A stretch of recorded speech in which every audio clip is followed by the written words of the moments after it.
నమస్కారం. జగ్గంపేట డిజిటల్ న్యూస్కి స్వాగతం. రాష్ట్రీయ స్వయం సేవక సంఘం ఆర్ఎస్ఎస్ శతాబ్ది ఉత్సవాలు జగ్గంపేట మండలం ఇర్రిపాకలో ఘనంగా జరిగాయి. నియోజకవర్గ స్థాయిలో జరిగిన ఈ కార్యక్రమానికి ముఖ్య అతిథిగా భారతీయ ధర్మ పరిషత్ ఆంధ్రప్రదేశ్ రాష్ట్ర కార్యనిర్వాహక అధ్యక్షులు పాలచెర్ల నాగేంద్ర చౌదరి ముఖ్య అతిథిగా హాజరై స్వయం సేవకులకు ఉత్సాహాన్ని నింపే దేశం కోసం ధర్మం కోసం ఆర్ఎస్ఎస్ అంటూ ఉత్తేజభరిత మాటలతో ప్రసంగం చేశారు.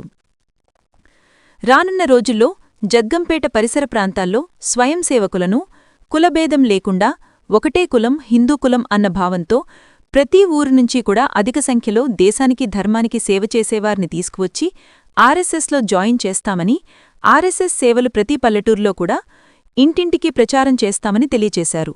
ఈ కార్యక్రమంలో ఏనుగు సుబ్రహ్మణ్యం, కోరుమిల్లి నాగేశ్వరరావు, నాగం శ్రీనివాస్, వి రాఘవరావు, బండారు అనిల్ కుమార్, గంగ శివనారాయణ, ఆర్ఎస్ఎస్ సేవకులు ప్రజలు పాల్గొన్నారు.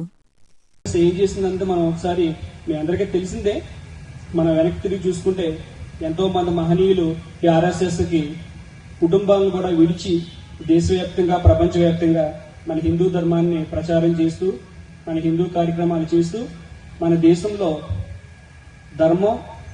ధర్మం కోసం దేశం కోసం పాటుపడాలన్న ఉద్దేశంతో ఈ ఆర్ఎస్ఎస్ సంస్థ ఆనాడు స్టార్ట్ చేయడం జరిగింది. ఈ సంస్థ ద్వారా కూడా చాలా ఆధ్యాత్మిక కార్యక్రమాలు దేశవ్యాప్తంగా ప్రపంచవ్యాప్తంగా ఎన్నో సంస్థలు అనుబంధ సంస్థల ద్వారా ఆధ్యాత్మిక కార్యక్రమాలు జరుగుతున్నాయి. ఇప్పుడు ఈ పరిస్థితుల్లో ఇప్పుడు అన్ని మతాలు పెరుగుతున్న ఈ తరుణంలో కూడా ఆర్ఎస్ఎస్ ఎంతో ప్రాధాన్యత తీసుకుని మన హిందూ ధర్మాన్ని ఆర్ఎస్ఎస్ ఉంది కాబట్టి ఈ విధంగా హిందూ ధర్మం ఇలా ఉందని చెప్పేసి ఇప్పుడు దాకా నేను తెలియజేస్తున్నాను. అలాగే మనం ఎప్పటి నుంచో పోరాడుతున్న అయోధ్య రామ మందిర్ కూడా ఆర్ఎస్ఎస్ వల్ల మనం సాధించుకున్నాం. అలాగే ఆర్ఎస్ఎస్ అంటే చాలా నిబద్ధతతో చాలా డీసెంట్ గా ప్రజలందరిలో కూడా మంచి గౌరవంగా ఉన్న సంస్థ ఆర్ఎస్ఎస్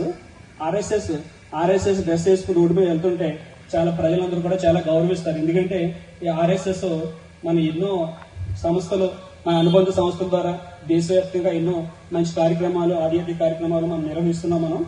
అలాగే మనం చెప్పుకోవాలంటే మొన్న జనవరిలో జరిగిన హైందవ సంఘారాన్ని కూడా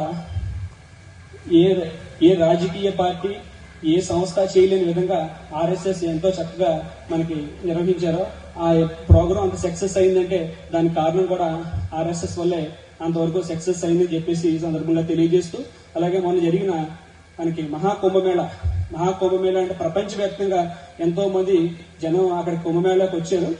ఎవ్వరు కేంద్ర ప్రభుత్వం కానీ రాష్ట్ర ప్రభుత్వం కన్నా ఎక్కువ సేవ అందించింది ఎవరంటే మన ఆర్ఎస్ఎస్ సభ్యులు అని చెప్పేసి సందర్భంగా తెలియజేస్తూ, అలాగే మన హిందూ కార్యక్రమాలు మన దేశం కోసం ధర్మం కోసం మన ప్రజలందరూ కూడా ఆర్ఎస్ఎస్ లో జాయిన్ అవ్వాలి. మనమే కాదు మన తర్వాత మన పిల్లలు కూడా ఆర్ఎస్ఎస్ అంటే ఏంటి, ఆర్ఎస్ఎస్ ద్వారా ఎన్ని అనుబంధ సంస్థలు ఉన్నాయి. ఒక ఆర్ఎస్ఎస్ చాలా మంది తెలీదు. ఆర్ఎస్ఎస్ ద్వారా రైతులకు కానీ విద్యార్థులు కానీ ఒక బడుగు బలహీన వర్గాలకు కానీ ఎంతో మందిని వాళ్ళ పడుతున్న కష్టాలన్నింటి కూడా కేంద్ర ప్రభుత్వానికి తీసుకెళ్లి వాళ్ళ ద్వారా ఇవన్నీ కూడా వాళ్ళకి కావాల్సిన నిధులని అందించడంలో ఆర్ఎస్ఎస్ ముందు ఉంటుంది. అలాగే మన ఇప్పుడు ఆ రోజు బాబ్లీ మసీద్ కూల్చివేత టైంలో కూడా 3 సార్లు ఆర్ఎస్ఎస్ బ్యాన్ అయినా సరే మళ్ళీ ఎంతో మంది మహనీయులు మళ్ళీ దాన్ని ఆర్ఎస్ఎస్ ఈ రోజు కోట్లాదిగా ఆర్ఎస్ఎస్ లో జాయిన్ అవ్వడం మనకి ఎంతో మన అందరికి కూడా మన హిందువులకి ఆర్ఎస్ఎస్ ఎంతో బలంగా మనకి నిలబడడం మనందరం కూడా ఎంతో అదృష్టం చేసుకున్నాం మనం. ఎందుకంటే ఆర్ఎస్ఎస్ లేకపోతే ఈ రోజు హిందూ మతం ఇప్పుడున్న పరిస్థితుల్లో ఈ రకంగా నిలబడదు. మనకి ఆర్ఎస్ఎస్ ద్వారా ఇంకా ముందు కూడా ఇంకా మనం ఎన్నో కార్యక్రమాలు చేసి ఈ రోజు కేంద్ర ప్రభుత్వం కూడా ఈ రోజు మోడీ ప్రభుత్వం ఎలా ఉందంటే కారణం దానికి వన్ ఆఫ్ ది రీజన్ కూడా ఆర్ఎస్ఎస్. ఎందుకంటే మన ఈ మోదీ గారి ప్రభుత్వంలో పనిచేసే ప్రతి ఒక్కరు కూడా ఆర్ఎస్ఎస్ నుంచి వెళ్లి ఈ రోజు మన దేశాన్ని ఈ రకంగా మనకి భద్రతగా మనకి దేశం ముందుకు వెళ్తుందంటే అన్ని విధాల కారణం కూడా వారందరూ కూడా ఆర్ఎస్ఎస్ లో ఒకప్పుడు సేవలు అందించిన వారని చెప్పేసి ఈ సందర్భంగా తెలియజేస్తూ, ఇంకా ముందు కూడా మన చుట్టుపక్కల పరిసర ప్రాంతాల్లో ఆర్ఎస్ఎస్ ముందుకు తీసుకెళ్తూ మా జగ్గంపేటలో కూడా ఈ నెలలో ఒక 100 మందిని జాయిన్ చేద్దాం అనుకుంటున్నాం ఆర్ఎస్ఎస్ లోని. అలాగే ప్రతి సంవత్సరం కూడా ఈ ఆర్ఎస్ఎస్ ఉత్సవాలు మన జగ్గంపేటలో కూడా ప్రతి సంవత్సరం కూడా కంటిన్యూ చేద్దామని చెప్పేసి ఈ సందర్భంగా మేము తెలియజేస్తున్నాను. జై శ్రీరామ్.